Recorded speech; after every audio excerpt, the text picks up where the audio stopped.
Hello students, welcome back. आज की इस वीडियो के अंदर हम पढ़ने वाले हैं फॉर्मेशन ऑफ हैलाइड्स, यानी ऑक्सीजन फैमिली के हैलाइड्स को स्टडी करने वाले हैं। कितने तरीके के हैलाइड्स बनेंगे, क्या उनकी प्रॉपर्टीज़ रहेंगी, क्या स्टेबिलिटी रहेगी, इस सब को हम इस वीडियो के अंदर डिस्कस करने वाले हैं। तो लेट्स स्टार्ट द वीडियो। सबसे पहले वन बाय वन हम सारे हैलाइड्स को लेके चलेंगे। जो हैलोजन फॉर्मेशन, जो हैलाइड फॉर्मेशन है, यानी रिएक्टिविटी टुवर्ड्स हैलाइड, या फिर आप इसे क्या कह सकते हैं, फॉर्मेशन ऑफ हैलाइड्स। तो हैलाइड्स जो है वो किस तरीके से फॉर्म होंगे, यहाँ पे देखिए बहुत सारे टाइप के हैलाइड्स रहते हैं। जैसे O2F2 है, ऑक्सीजन फैमिली के जो मेंबर हैं वो हैलाइड बना सकते हैं। OF2 हो गया, ओके। और इसी तरीके से SF2, SF4, SF6, SF2 जो है ये कम स्टेबलाइज होता है। SF4, SF6 जो है ये ज़्यादा रहते हैं। इसी तरीके से जैसे सेलेनियम है वो भी SF4 बना सकता है, and so on continuously a lots of compounds are there.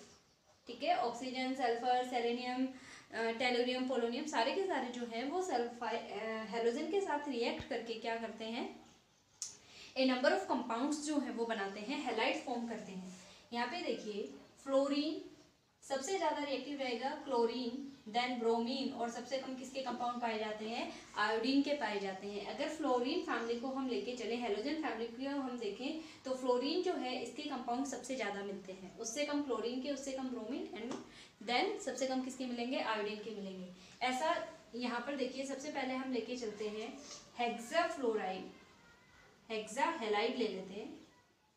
Hexa halide के अंदर हम सिर्फ फ्लोरीन के रिगार्डिंग बात करेंगे, यानी हेक्साफ्लोराइड जो हेक्सा हैलाइड है उसमें सिर्फ फ्लोरीन एक ऐसा मेंबर होता है जो सल्फर के साथ या फिर जो डिफरेंट मेंबर्स हैं उनके साथ रिएक्ट करके क्या करेगा, कंपाउंड्स को जनरेट करवाएगा। बाकी इनमें से कोई भी हेक्सा जो हैलाइड फॉर्मेशन है उसके अंदर पार्टिसिपेट नहीं करते हैं। ऐसा किस रीजन की वजह से होता है, क्योंकि फ्लोरीन का साइज बहुत स्मॉल होता है, तो स्मॉल साइज होने की वजह से किसी भी एलिमेंट के सराउंडिंग में काफ़ी अमाउंट के अंदर एक्यूमुलेट हो सकते हैं। जबकि बाकी जो एलिमेंट है इनका साइज बड़ा होता है, जो सेंट्रल जो एटम होता है उसके सराउंडिंग में बहुत ज़्यादा जो स्टेरिक हिंड्रेंस है वो जनरेट हो जाता है, जिस रीजन की वजह से बाकी एलिमेंट्स के hexa halide formation take place नहीं करती है। क्लियर?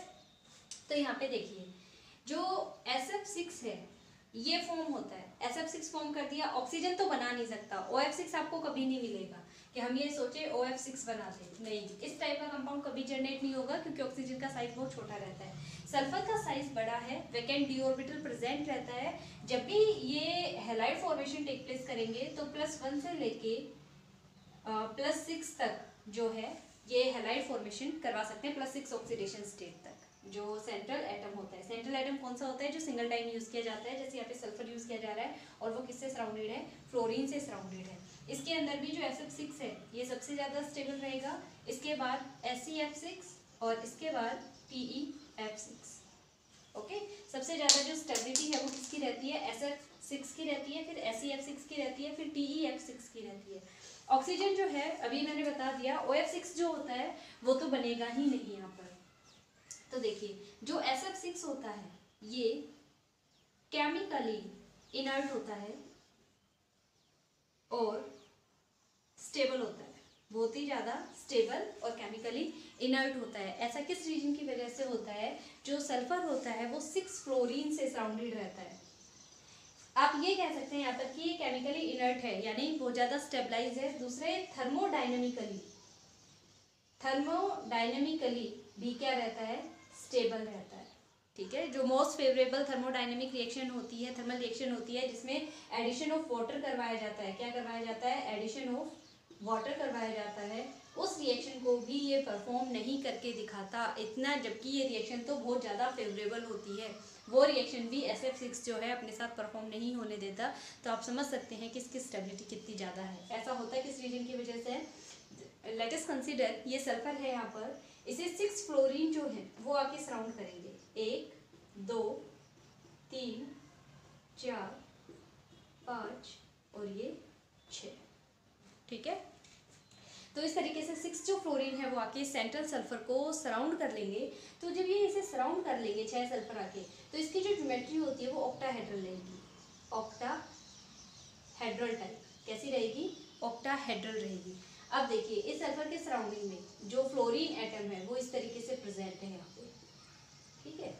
तो ये इस सल्फर को कंप्लीटली सराउंड कर लेते हैं। कोई भी इनकमिंग बाहर से जो रिएजेंट है, वाटर मॉलिक्यूल लगा लीजिए आप, या फिर कोई भी केमिकल रिएक्शन अगर हम प्रोसीड करवाना चाहते हैं, तो ये इतनी ज़्यादा स्टेरिक हिंड्रेंस इसके सराउंडिंग में जनरेट कर देते हैं कि कोई भी बाहर से इनकमिंग रिएजेंट आके सल्फर को अप्रोच ही नहीं कर पाता।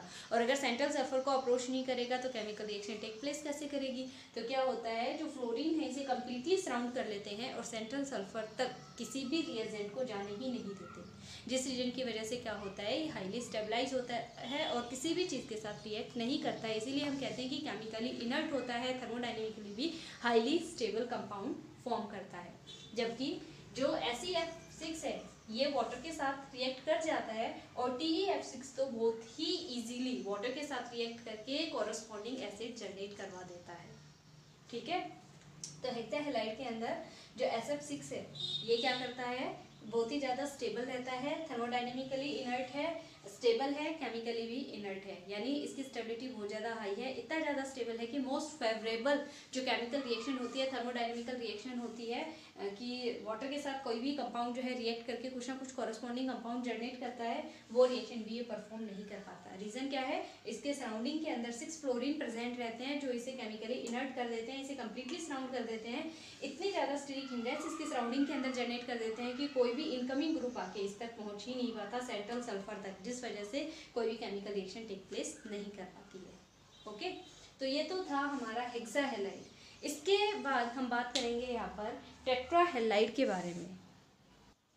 यहाँ पर देखिए टेट्राहेलाइड के लिए मैंने थोड़ा सा जो रिएक्शन प्रोसीड करनी है, हम जिन कंपाउंड को स्टडी करने वाले हैं वो ऑलरेडी मैंने यहाँ पे लिख दिए हैं। 3 कंपाउंड लिखे हैं टेट्राहेलाइड, यानी 4 हेलोजन एटम से ये सराउंडेड रहेगा। तो 4 फ्लोरीन ले रखे हैं, हर एक के अंदर सल्फर, सेलेनियम और टेलुरियम के अंदर। ऑक्सीजन को हम कंसीडर नहीं कर रहे हैं due to its very small size and high electronegativity. तो यहाँ पर जो SF4 होता है ये गैसीय स्टेट के अंदर प्रेजेंट रहता है रूम टेम्परेचर के ऊपर। जो SeF4 होता है ये लिक्विड स्टेट के अंदर रहेगा रूम टेम्परेचर पे, और TeF4 जो है ये सॉलिड फेज के अंदर रहता है एट द रूम टेम्परेचर। तो इसकी जो रिएक्टिविटी है वो थोड़ी अलग होती है हेक्साहेलाइड के कंपैरिजन में। तो टेट्राहेलाइड है सारे के सारे, पता चल रहा है ना, टेट्राहेलाइड बोल रहे हैं, इसका मतलब क्या है कि 4 हेलोजन एटम यहाँ पर इसके साथ सेंट्रल एटम के साथ अटैच रहेंगे।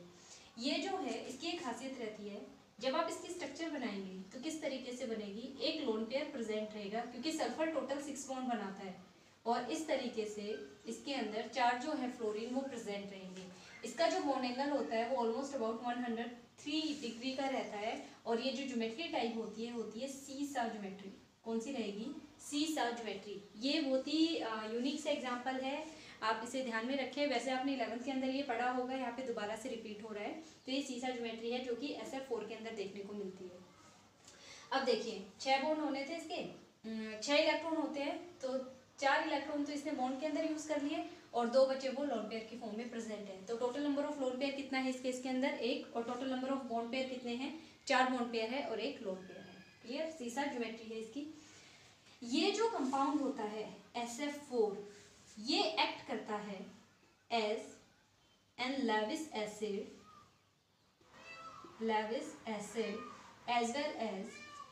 As well as Lewis base, दोनों की तरह एक्ट करेगा, लेविस एसिड भी और लेविस बेस भी। ऐसा क्यों होता है, देखिए जब SF4 प्रेजेंट है BF3 के साथ में, तो ये किसकी तरह बिहेव करेगा, BF3 जो होता है वो एसिड होता है, तो यहाँ किसकी तरह बिहेव कर रहा है, ये बेस की तरह बिहेव करेगा और ये कंपाउंड फॉर्म करेगा। SF4 जो है, हम ऐसे लिख लेते हैं 4 स्टाइल, SF4 या F4S लिख दूँ, कोई दिक्कत नहीं है, सेम ही है, क्योंकि बॉन्ड जो है सल्फर के साथ बनना है BF3। ये जो बॉन्ड होता है कोऑर्डिनेट बॉन्ड होता है, और यहाँ पर हमने कंपाउंड फॉर्म किया है in between SF4 and BF3। Acid base compound बन गया, ये बेस का काम कर रहा है लेविस बेस का, और ये किसका काम कर रहा है, लेविस एसिड का। तो किस में कन्वर्ट हो गया, ये कॉरस्पॉन्डिंग कंपाउंड के अंदर कन्वर्ट हो गया। अब लेविस बेस क्या होता है, ऐसे कंपाउंड जो बहुत ही इजीली अपने लोन पेयर को डोनेट कर दें। तो इसके पास लोन पेयर प्रेजेंट है तो ये इसे डोनेट कर सकता है, क्योंकि इसके पास है तो ये डोनेट कर देगा। और इसने क्या किया, जो ये बोरोन है इसको डोनेट करके क्या बना लिया, यहाँ पे एक कोऑर्डिनेट बॉन्ड बना लिया। तो यहाँ पे किसकी तरह बिहेव किया इसने, लेविस बेस की तरह। लेविस एसिड की तरह क्यों बिहेव करेगा, क्योंकि इसके पास वैकेंट डी ऑर्बिटल भी प्रेजेंट होता है, जिसके अंदर ये एक्स्ट्रा इलेक्ट्रॉन्स को एकोमोडेट भी कर सकता है। तो SF4 जो है यहाँ पे किसकी तरह बिहेव कर रहा है, लेविस एसिड की तरह बिहेव कर रहा है, और ये क्या करेगा, दो फ्लोरीन नेगेटिव जो हैं उन्हें एक्सेप्ट कर सकता है और किस में कन्वर्ट हो जाएगा, SF6 के अंदर, O2 नेगेटिव चार्ज आ जाएगा इसके ऊपर। ठीक है, तो इसके अंदर तो क्या किया इसने, दो फ्लोरीन नेगेटिव एक्सेप्ट किए हैं, तो अगर ये किसी भी नेगेटिवली चार्ज स्पीसीज को एक्सेप्ट कर सकता है तो उस टाइम पे किसकी तरह बिहेव करेगा, एसिड की तरह, और अगर लोन पेयर को डोनेट कर रहा है तो बेस की तरह। लेविस एसिड और लेविस बेस वाला जो कॉन्सेप्ट है दोनों ही यहाँ पे एप्लीकेबल है, यानी इसकी रिएक्टिविटी काफ़ी हाई रहती है, एसिड और बेस दोनों की प्रॉपर्टी ये शो कर रहा है। साथ ही साथ हम कह रहे थे SF6 जो है ये हाईली स्टेबलाइज रहता है, कि कोई भी रिएक्शन जो है केमिकली इनर्ट होता है, रिएक्शन शो नहीं करता। इवन वाटर के साथ भी जब हम इसे रिएक्ट करवाते हैं कोई भी रिएक्शन नहीं होती है, क्योंकि जो फ्लोरीन है वो इसे सराउंड कर लेते हैं, इसे प्रोटेक्ट करते हैं, सल्फर को किसी भी चीज़ के साथ बॉन्ड नहीं बनाने देते। लेकिन SF4 जो है ये बहुत ही इजीली जो वाटर मॉलिक्यूल होते हैं इनके साथ बॉन्ड बना लेता है और किसमें कन्वर्ट हो जाएगा, इस तरीके के कंपाउंड जो है वो जनरेट करेगा।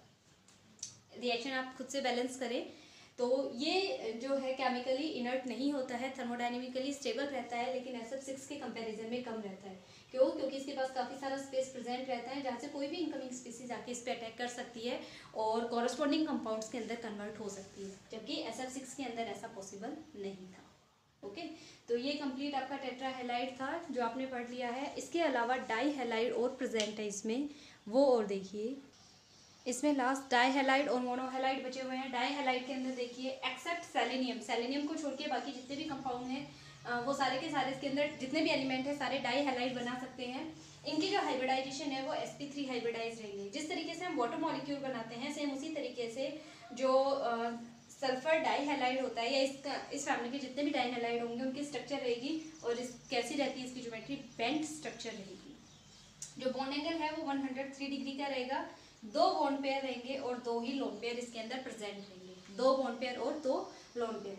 तो जो डाई हैलाइड है इसका ज़्यादा कुछ नहीं है, बस इसकी स्ट्रक्चर किस टाइप की होती है और एक्सेप्शनल केस क्या है यहाँ पर, ये चीज़ आपको ध्यान रखना है सिर्फ। ओके, और जो मोनोहैलाइड है इसके अंदर देखिए डायमेरिक नेचर के अंदर होते हैं। मोनोहैलाइड की फॉर्म में rare in the rarest case मिलते हैं, अदरवाइज किस फॉर्म के अंदर प्रेजेंट रहेंगे, डायमेरिक जो है उस फॉर्म में प्रेजेंट रहेंगे, डायमेरिक नेचर के होते हैं। यहाँ पे मैंने कुछ एक एग्जांपल्स लिखे हुए हैं, S2F2, S2Cl2, सेलेनियम और जो सल्फर है ये फ्लोरीन, ब्रोमीन, क्लोरीन इन सबके साथ मोनोहैलाइड बनाते हैं, लेकिन किस फॉर्म में रहेंगे, डायमेरिक फॉर्म के अंदर प्रेजेंट रहेंगे।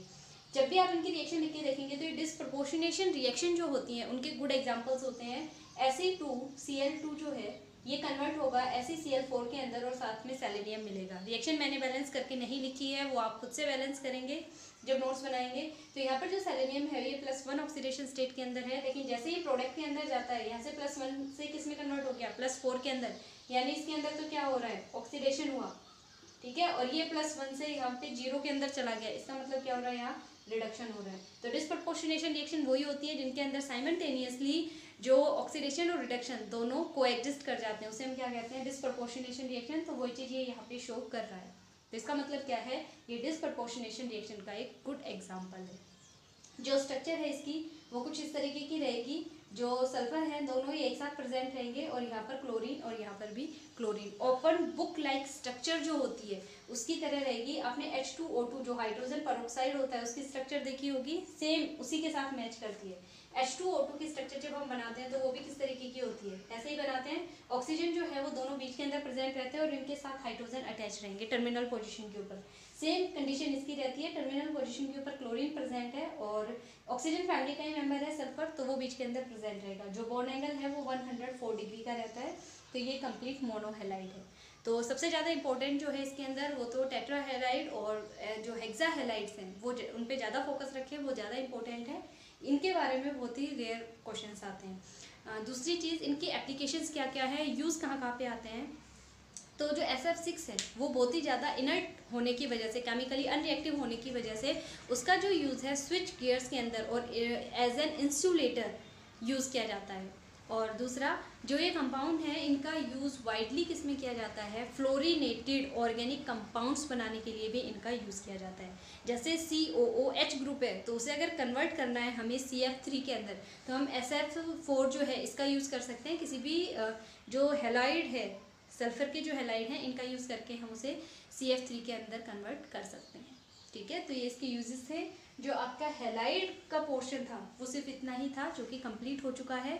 आई होप आपको समझ में आया होगा। तो इसे लिखें, नोट्स बनाएं, डायग्राम जो स्ट्रक्चर्स हैं इसकी वो साथ में प्लॉट जरूर करनी है। उसमें कोई भी मतलब ऐसा ना सोचे स्ट्रक्चर वगैरह नहीं बनानी है, स्ट्रक्चर साथ साथ बनाते रहें। ज्योमेट्री, हाइब्रिडाइजेशन, सारी चीज़ें लिखनी है।